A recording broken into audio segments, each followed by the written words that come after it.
अस्सलामुअलैकुम, आप देख रहे हैं समा, मैं हूं रमीज अहमद और मैं हूं माहम जाहिद। बुलेटिन का बाकायदा आगाज करेंगे और सबसे पहले बात करेंगे तैयारा हादसे की। कराची में कौमी एयरलाइन का मुसाफिर तैयारा क्यों गिरा? वज़ीर आज़म इमरान खान ने तफसीली रिपोर्ट तलब कर ली। सानहे के हकाइक और माजी में होने वाले हादसात की तफसीलात पब्लिक करने का हुक्म दे दिया। कहा वाक़े में हादसा कौम के लिए बड़ा सानहा है, शफाफ इंक्वायरी करा के इंसाफ के तमाम तकाजे पूरे किए जाएंगे। इस्लामाबाद से अब्बास शब्बीर की रिपोर्ट।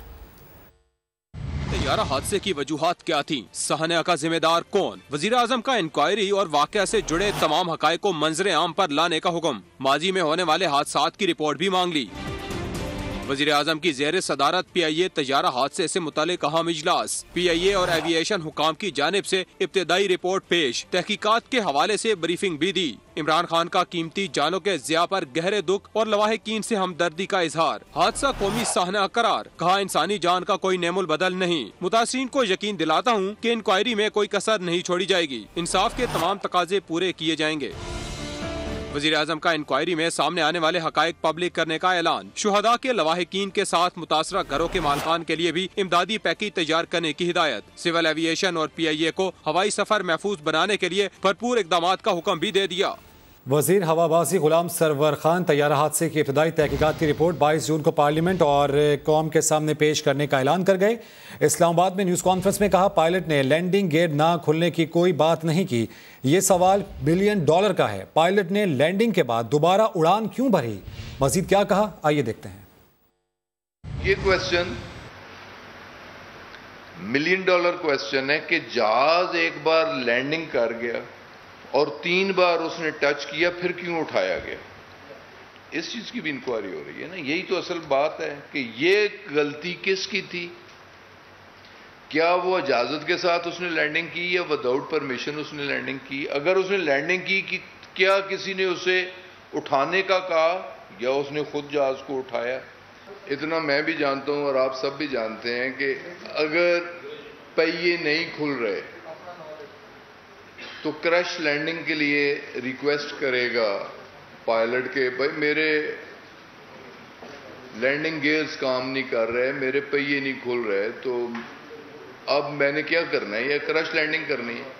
उसके लिए रनवे पे फोम्स और मुख्तलिफ चीज़ें, वो एक SOP मौजूद है और उसे फिर एयरपोर्ट के ऊपर चक्कर लगा के अपना फ्यूल जलाना होता है कि मिनिमम फ्यूल के साथ वो बेली लैंडिंग करे। ना उसने अनाउंस किया कि मेरे लैंडिंग गियर्स नहीं खुल रहे, मेरे व्हील नहीं खुल रहे, और उसने हैपहैज़र्डली, जैसे वीडियोस आ रही हैं कि 3 बार उसने बेली लैंडिंग की, टच किया और उसके इंजन्स ने ज़मीन को टच किया, वो रनवे को टच किया, वो निशानात मौजूद हैं, रंग मौजूद है। 22 तारीख का ये वाक़या है और minimum time provisional investigation report 22 जून 2020 को इंशाअल्लाह ताला पार्लियामेंट में और आवाम के सामने रख दी जाएगी। ये प्रोविजनल रिपोर्ट होगी। जो एक्सपर्ट्स हैं, जो इन्वेस्टिगेट कर रहे हैं, जो इंक्वायरी कर रहे हैं, उनका जो ओपिनियन होगा, उनकी जो फाइंडिंग होगी, वो क्रेडिबल होगी और हमारा उस पे अमल करना मकसद होगा। तो बाकी मैं अपने अदारों की मैं किसी इंडिविजुअल की बात नहीं कर रहा, उनकी कारकर्दगी से मैं मुतमईन हूं। कुछ दीगर मामलात का जिक्र। हुकूमत सिंध बाज़िद है कि शुगर कमीशन वज़ीर आला मुराद अली शाह को तलब करने का इख्तियार नहीं रखती। नासिर शाह ने सफाई पेश की कि ओमनी ग्रुप को सिर्फ 15.4% सब्सिडी दी गई। सवाल उठाया कि आज फरिश्तों की हुकूमत में चीनी महंगी क्यों है? संजय साधवानी की रिपोर्ट देखिए। सिंध में शुगर मिलों को सब्सिडी किसानों की खातिर दी तो कौन सा गुनाह कर दिया? चीनी कमीशन में ओमनी ग्रुप का नाम आने पर जियाली सरकार को गुस्सा आ गया। ओमनी ग्रुप को वो जो सब्सिडी, जो बहुत बड़ा एक पहाड़ बना के सामने पेश किया जा रहा है, तो उस पूरी सब्सिडी की जितनी भी उनकी शुगर मिल्स हैं उनको 15.40% जो है वो सब्सिडी दी गई है। इसका मतलब है कि 84% से ज्यादा सब्सिडी दीगर शुगर मिल्स को दी गई है। वजीर इत्तलात सिंध ने कहा कि जिस वजीर आजम ने बरामदात की इजाजत दी उसका रिपोर्ट में नाम तक नहीं। जिस चीफ मिनिस्टर के लिए सब कुछ लिखा गया उसका नाम तक नहीं ले रहे। जिस प्राइम मिनिस्टर ने एक्सपोर्ट की इजाज़त दी उनका कहीं जिक्र नहीं है, उनका कोई नाम नहीं है।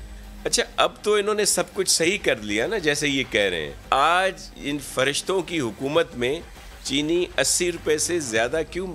सिंध हुकूमत के तर्जुमान मुर्तज़ा वहाब का कहना था कि TORs के तहत कमीशन के पास वज़ीर आला को तलब करने का इख्तियार ही नहीं। हुकूमती नुमाइंदों का कहना था कि चीनी स्कैंडल में बददियानती की गई। विफाकी हुकूमत अपनी नाअहली छुपाने के लिए शोशे छोड़े जा रहे हैं। कैमरामैन कामरानुद्दीन के साथ संजय साधवानी, समा, कराची।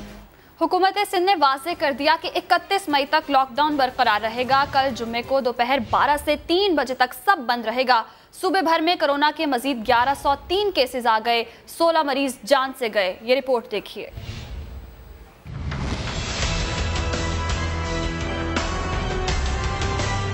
सिंध की आवाम किसी गलत फहमी में ना रहें। अदालत ने नरमी सिर्फ ईद उल फितर के लिए की थी। हुकूमत सिंध ने वाज़ेह कर दिया, इस जुम्मे को भी दोपहर 12 से 3 बजे तक मुकम्मल लॉकडाउन रहेगा। 31 मई तक तो नोटिफिकेशन है और लॉकडाउन की ज़रूरत अपनी जगह पे अहमियत है।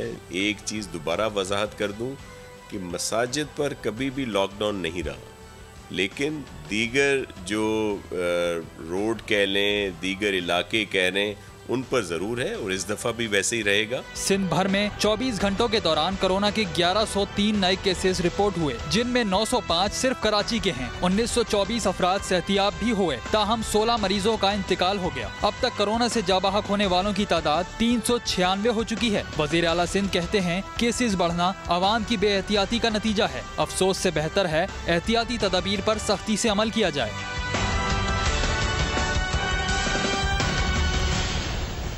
कराची में लॉकडाउन को 2 माह से ज्यादा अरसा गुजर चुका है, मगर अंदरून शहर पब्लिक ट्रांसपोर्ट को हुकूमत ने कोई रिलीफ नहीं दिया। इस पेशे से जुड़े लोग किस हाल में हैं, रिपोर्ट कर रहे हैं खुर्शीद आला।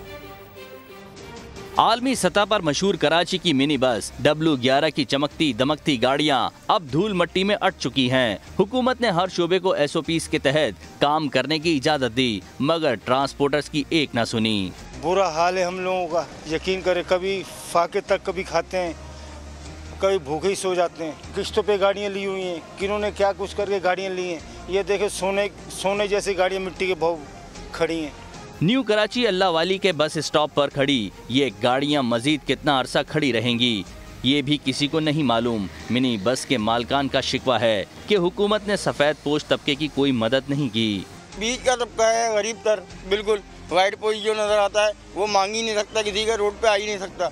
लिहाजा ये जो गाड़ियाँ चलाने वाले हैं, एक गाड़ी से तकरीबन 100 घर चलते हैं, 10 घर चले हैं या 10 घर चले, 12 घर चले, 100 अफराद का खाना पीना चलता है। ठीक है, लिहाजा इनको खोला जाए। इस शोबे से वाबस्ता 50,000 से जायद घराने हुकूमत से इजाज़त मिलने के मुंतज़िर हैं। इजाज़त ना मिली तो हो सकता है कराची ट्रांसपोर्ट इत्तेहाद के 30 मई को इजलास में गाड़ियां सड़कों पर लाने का फैसला कर लिया जाए। कैमरामैन कामरानुद्दीन के साथ खुर्शीद आलम, समा, कराची। और तहरीक इंसाफ सिंध ने पब्लिक ट्रांसपोर्ट खोलने का मुतालिबा कर दिया। कराची में प्रेस कॉन्फ्रेंस के दौरान अपोजिशन रुकन सिंध असम्बली खुर्रम शेर जमान ने 31 मई के बाद मजीद सख्त लॉकडाउन की मजम्मत कर दी। वजीर आला सिंध मुराद अली शाह को भी तनकीद का निशाना बनाया। क्यों नहीं आपका दिमाग काम करता, क्यों नहीं आपके अकल में कुछ चीज़ें आती हैं जो बेसिक चीज़ें हैं। कितनी बार आपसे कहा है कि मुराद अली शाह साहब अवाम के चमचों को अपने साथ बिठाएं, यहाँ अपने साथ अपने चमचों को ना बिठाएं। आप फौरी तौर पर जो है ट्रांसपोर्ट को फ़ौरन खोलें। आपने जो SOP सेट करनी है वो SOP सेट करें। आप जो प्राइवेट ट्रांसपोर्ट हैं उसको आप खोलें। अगर सिंध हुकूमत ने इस लॉकडाउन को बढ़ाने की तरफ गई तो हम उसकी भरपूर उसकी मुखालफत करेंगे। और मैं कराची वालों से कहूँगा कि अब सिंध हुकूमत के खिलाफ सड़कों के ऊपर आना चाहिए। सुप्रीम कोर्ट ने रेलवे के साबिक इंस्पेक्टर शाह मोहम्मद को पेंशन देने से मुतालिक फैसला मुअत्तल कर दिया। चीफ जस्टिस ने इस्तफसार किया कि रेलवे का महकमा कैसे चलता है, ट्रेन हादसात पर बड़े अफसरान के खिलाफ क्या कार्रवाई की गई। इस्लामाबाद से जुल्करनैन इकबाल की रिपोर्ट देखिए। 18 साल पुराने ट्रेन हादसे के जिम्मेदार को एक और सजा मिल गई। रेलवे के साबिक इंस्पेक्टर को पेंशन नहीं मिलेगी। सुप्रीम कोर्ट ने बड़ा हुक्म सुना दिया। रेलवे मुलाजिम शाह मोहम्मद को पेंशन अदायगी के खिलाफ अपील पर समाअत। चीफ जस्टिस गुलजार अहमद ने रिमार्क्स दिए। इंस्पेक्टर की नाअहली से 2 ट्रेनें टकराईं, 8 अफराद जाम बहक हुए, कौमी खजाने को भी करोड़ों का नुकसान हुआ, लेकिन इतना बड़ा एक्सीडेंट करने वाले को दोबारा नौकरी पर रखा गया। शाह मोहम्मद को पहले 11, फिर 16 और फिर दोबारा 11 स्केल पर लाया गया। महकमा रेलवे कैसे चलता है? इदारे ने हादसे पर बड़े अफसरों के साथ क्या किया? चीफ जस्टिस के सवालात पर वकील रेलवे खामोश। अदालत बरहम हुई तो वकील ने बताया हादसे पर शाह मोहम्मद को ग्रेड 16 से 11 पर तनज़्ज़ुली हुई। ट्रायल कोर्ट सिबी ने 3 अफराद को 14 साल कैद और 1-1 लाख जुर्माना किया। हाई कोर्ट ने सजा कम करके 5 साल की। जस्टिस काजी अमीन ने पूछा, बड़े अफसरों के खिलाफ इंक्वायरी क्यों नहीं की गई? ये हादसा नहीं, डिजास्टर था। इस पर इंक्वायरी मुतलका वजीर और MD के खिलाफ होनी चाहिए थी। अदालत ने साबिक इंस्पेक्टर शाह मोहम्मद को सर्विस ट्रिब्यूनल का पेंशन देने से मुतल्लिक फैसला मुअत्तल कर दिया। जुल्करनैन इकबाल, समा, इस्लामाबाद। ईद उल फितर की छुट्टियां खत्म हो गई मगर सरकारी मुलाजमीन की मौजें खत्म ना हुई। दफातर में हाजिरी ना होने के बराबर है।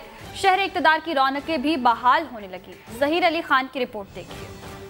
छुट्टियां जितनी भी हों खत्म हो जाती हैं। ईद पर निस्फ दर्जन छुट्टियों का भी दी एंड हो गया, लेकिन सरकारी मुलाजमीन ने वीकेंड के इंतजार में दफ्तर आना गवारा न किया। पीर से मुकम्मल हाजिरी देने की ठान ली। हुकूमत ने 22 मई से 27 तक ईद उल फितर की 6 तातीलात दी थी। मुलाजमीन ने ईद कैसे बनाई, दोबारा हाजिरी पर क्या कहते हैं, सुन लीजिए। इस दफा छुट्टियां भी ज्यादा थी और छुट्टियों के बाद अब दिल चाह रहा था दफ्तर आने को। घर में भी जो है ना फिर बोरियत हो जाती है, बाहर बाजार बंद है, कोई निकल नहीं सकते कोरोना की वजह से। कोरोना के डर की वजह से घर में बैठने को जी चाहता था। जैसे हुकूमत की इंस्ट्रक्शन है कि आप घर महफूज रह सकते हैं। कोरोना वायरस और छोटी ईद की छुट्टियों के बायस वफाकी दारुल हुकूमत की मांद पड़ी रौनकें भी बहाल होना शुरू हो गयी। कैमरामैन चंगेज चौधरी के साथ ज़हीर अली, समा, इस्लामाबाद। ओलंपिक्स में पाकिस्तान की नुमाइंदगी की बैनुल-अक़वामी सतह पर कामयाबियां समेटी, मगर बॉक्सर रशीद कमरानी आज किस हाल में हैं, बता रहे हैं शुएब जट। ये दर्द है उस ओलंपियन बॉक्सर का जिसने पाकिस्तान को बेशुमार मेडल दिलवाए, लेकिन उसे उसका मुकाम देने के बजाय गार्ड बनाकर रोड पर खड़ा कर दिया गया। मुझे इस बात पर रोना आ रहा है कि एक वक्त था कि मैं मेडल के लिए झुकता था और मैं मेडल बड़े बड़े जनरल, कर्नल, ब्रिगेडियर, बड़े बड़े लोग दुनिया के लोगों ने मुझे मेडल पहनाए, ये मेरा फ़ख्र था। और आज मैं गटर के अंदर से जो है ना मिनोल रूरल में निकाल। रशीद कमरानी को पाकिस्तान छोड़ने के लिए बड़ी रकम की ऑफर्स हुई, लेकिन उसने मुल्क की खातिर सब ठुकरा दी। ऑस्ट्रेलिया में ऑफर हुई मुझे, अमेरिका से भी मुझे ऑफर हुई थी कि आप वहाँ आए, आप हम प्रोफेशनल बॉक्सिंग खेलें। तो मैंने कहा नहीं, मैं पाकिस्तान के लिए खेलूंगा। मुझे क्या पता था कि मेरा ये हाल होगा। रशीद कमरानी के साथ स्टील मिल के इस नारवा सलूक पर ओलंपियन बॉक्सर हुसैन शाह और आलमी शोहरत याफ्ता मोहम्मद वसीम भी नाला हैं। रशीद कमरानी बैनुल अक़वामी कामयाबियों के साथ 14 साल तक पाकिस्तान में भी नाकाबिले शिकस्त रहे। शुएब जट, समा, कराची। खतरों से खेलने वाले खैबर पख्तूनख्वा के नौजवान रेसर जिन्होंने मुल्क की सतह पर कई एजाज़ात अपने नाम किए, ये खिलाड़ी कौन है, बता रहे हैं साद बिन अवैस अपनी इस रिपोर्ट। बराह रास्त आपको लिए चलेंगे। वज़ीर इत्तलात शिबली फराज इस वक्त प्रेस कॉन्फ्रेंस कर रहे हैं। सदर गुलाम इसहाक खान, जुल्फ़िकार अली भुट्टो, उनका किया हुआ ये सफ़र, साइंसदानों की दिन रात की मेहनत से हमें आज के दिन ये इज़्ज़त मिली कि हम पहली मुसलमान मुल्क होने की हैसियत से एक ऐसी ताकत बने, और साथ ही साथ हमने अपने अज़ली दुश्मन इंडिया को भी ये बता दिया कि हम अपने मुल्क का दिफा अपनी अफवाज पाकिस्तान के साथ बड़े मुअस्सर तरीके से कर सकते हैं। और हमें इस बात पे भी फ़ख्र है कि आज यही यौम तकबीर उस अहद को ताज़ा करने का भी दिन है जिसमें कि हम ये कह सकते हैं कि जब हम कोई भी काम करना चाहें, हम कोई भी मंजिल पाना चाहें, वो हम हासिल कर सकते हैं। अगर यही कमिटमेंट हो और यही मेहनत हो तो हम कोई भी चीज़ हासिल कर सकते हैं। दूसरी बात जाहिर है कि मुझे ये बात आपसे करनी पड़ेगी कि अगर आपको याद हो तो जब PMLN की हुकूमत आई थी 2013 में, तो उन्होंने पहले दिन उनके फाइनेंस मिनिस्टर इसहाक डार, जो कि आजकल मेरा ख्याल है मुल्क से भागे हुए हैं, बल्कि शायद खाकान अब्बासी उस वक्त प्राइम मिनिस्टर थे जब उनकी बाहर जाने को फैसिलिटेट किया उन्होंने, उन्होंने पहले दिन ही आते ही, अगर आपको याद हो, तो आईपीपीज को एक चेक के जरिए 486 अरब रुपए जारी किए। अब वो क्यों उसी दिन जारी किए, ये सारे सवालात इस रिपोर्ट में भी, जो कि सेनेट में हमारे कोलीग हैं सेनेटर पीटीआई के मोहसिन अजीज, उन्होंने इसकी पूरी इन्वेस्टिगेशन की। जो ऑडिटर जनरल है उसने अपनी रिपोर्ट दी और उन बाकायदगियों का बाकायदा तफसीलन फैक्ट्स और फिगर्स के साथ बताया कि किस क्या क्या उसमें घपले हुए। जाहिर है कि ये काम कोई वैसे नहीं करता कि पहले दिन आए और पहले ही दिन 486 अरब। इनका अगर आप ट्रैक रिकॉर्ड देखें तो उससे ये जाहिर होता है कि ये कोई मुफ्त उन्होंने काम किया नहीं होगा, क्योंकि पाकिस्तान मुस्लिम लीग नून वाले कोई काम मुफ्त तो नहीं करते हैं। ये तो छक्के मारने के चक्कर में होते हैं, ये सिंगल नहीं लेते हैं। इसी तरह उनके जो शाहिद खाकान अब्बासी, जो कि वजारत आज़मा में आए एक्सीडेंटली, उन्होंने भी अपने अहदे हुकूमत, जो कि बहुत ही थोड़ा अरसा रही, उसमें शुगर माफिया के लिए, क्योंकि जाहिर है कि शुगर माफिया को सरपरस्ती शरीफ फैमिली के पास थी, तो उनका एक बड़ा लॉयल या वफादार पार्टी के मेंबर होने की हैसियत से उन्होंने वो किरदार बड़ी अच्छी तरीके से अदा किया। उन्होंने शहबाज शरीफ के बेटे सलमान शरीफ, जो कि शुगर डैडी बन गए, वो शुगर डैडी ने फैसिलिटेट किया सारी जो उसमें मराहिल होते हैं सब्सिडी के देने के लिए, जिसमें कि कई उन पैमानों को नजरअंदाज किया गया कीमतों के लिहाज से, कि जो कॉस्ट प्राइस थी वो डिटरमिन होना थी, वो नहीं हुई कि जी आगे इसको थर्ड पार्टी को दे देंगे और वो कर लेगी। और उस वक्त जो अवेलेबल शुगर थी उसका कम हिस्सा एक्सपोर्ट किया, बजाय उस वक्त के जबकि कीमतें सबसे ऊंची थीं, मुल्क का फायदा होता, एक्सचेंज रेट फॉरेन एक्सचेंज हमें मिलता। उन्होंने अपने शुगर डैडी को खुश करने के लिए उन्होंने ये सब्सिडी दी। अब ये सब्सिडी देना कोई गलत बात नहीं है, लेकिन उसके जो मकसद हो उसका फायदा मुल्क को होना चाहिए, उसका फायदा उन किसानों को होना चाहिए जो कि अपनी खून पसीने से मेहनत करते हैं और उस फसल को उगाते हैं। Thank you for initiating this conference because this is, as we all know, a global issue. It's a global problem and it needs a global solution.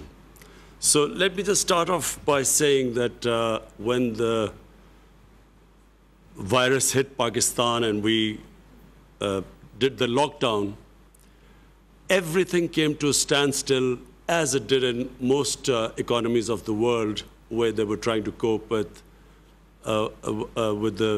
stopping the spread of the coronavirus.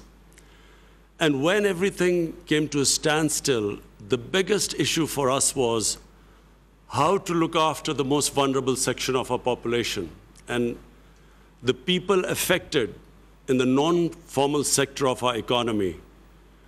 We in our country, out of a population of 220 million people, the vulnerable section of the society was almost 150 million people. Non-formal sector, daily wages, weekly wages, whose family depended upon them earning money so that they could eat.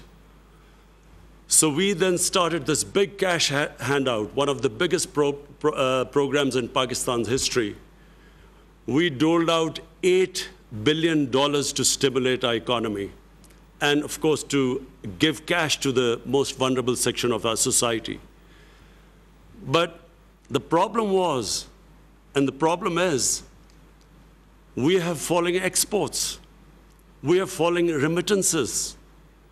We were trying to big, ambitious plans to revive our tourism sector. All this took a nosedive. And I know that this is the problem with most of the countries, but specifically the developing countries face this problem. To put things in perspective, the total amount of stimulus we could afford to give to our economy, and that was the biggest stimulus ever in our history, we managed to give $8 billion.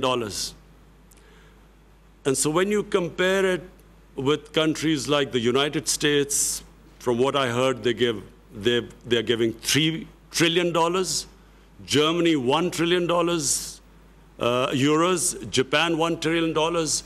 The developing world, we calculated, has given $7 trillion to stimulate the economy. And when you compare that with the developing world, unfortunately, we do not have the fiscal space to revive our economy, to look after the most vulnerable section of our society. And in case of our country, we still have this huge, ambitious program of fighting climate change by planting 10 billion trees. So all this money got diverted into dealing with the effects of the coronavirus lockdown. So all I want to say is that it is very important for the developing world to, at this critical juncture, look after the people of the developing world which are struggling. When I spoke to the prime ministers of Ethiopia, of the president of Egypt, prime minister of Nigeria, all of them are facing similar problems to what we are facing. And therefore, I really welcome the G20 for taking this big initiative of giving debt relief. But bear in mind, this really has to be thought through. This stimulus, this help to the developing world, I'm afraid has to be much bigger than so far it is being envisaged. Because, you know, you have the developing world with 1.5 billion people. You have, the developed world, but you're the developing world with a population of 6 billion people. Unless the problem is dealt with holistically as a global problem with global solutions, the world is not going to recover from this recession if the bigger part of the world's population is wallowing into poverty. So therefore, I again, Mr. Secretary General, I congratulate you. I think this is again a great initiative. I want to, again, Prime Minister Trudeau, to you and the Jamaican Prime Minister, again, I want to say that this is, please pursue these initiatives. It is very important that the world, which became insular when COVID-19 hit the world, it's very important that the world now looks at this whole issue globally. And therefore, I'm sure if the developed countries put their minds together and treat this as a global situation, I think that we will all come out of it unscathed. Right now, things look bleak, but I think if we deal it as a global issue, I think that the world will come out of it. Thank you very much. हालात काफ़ी गंभीर हैं, लेकिन मिलकर रास्ता निकाल सकते हैं। वज़ीर आज़म इमरान खान वर्चुअल इजलास से खिताब कर रहे थे और ऐसे में उनकी जानिब से ये कहा गया कि गुर्बत से निकलना एक बड़ा मसला होगा। जस्टिन ट्रूडो, कनाडा के वज़ीर आज़म समेत दीगर जो वज़ीर आज़म हैं और सरबराहान मुमलिकत हैं, उनसे उनकी जानिब से दरख्वास्त की गई कि कोरोना के बाइस पैदा होने वाली माशी सूरत हाल के हवाले से वो देखें। साथ ही साथ ये भी कहा गया कि कोरोना आलमी मसला है और इसके लिए आलमी हल ही दरकार है। ब्रेक के बाद आप देख सकेंगे प्रोग्राम 7 से 8। देखते रहिए समा।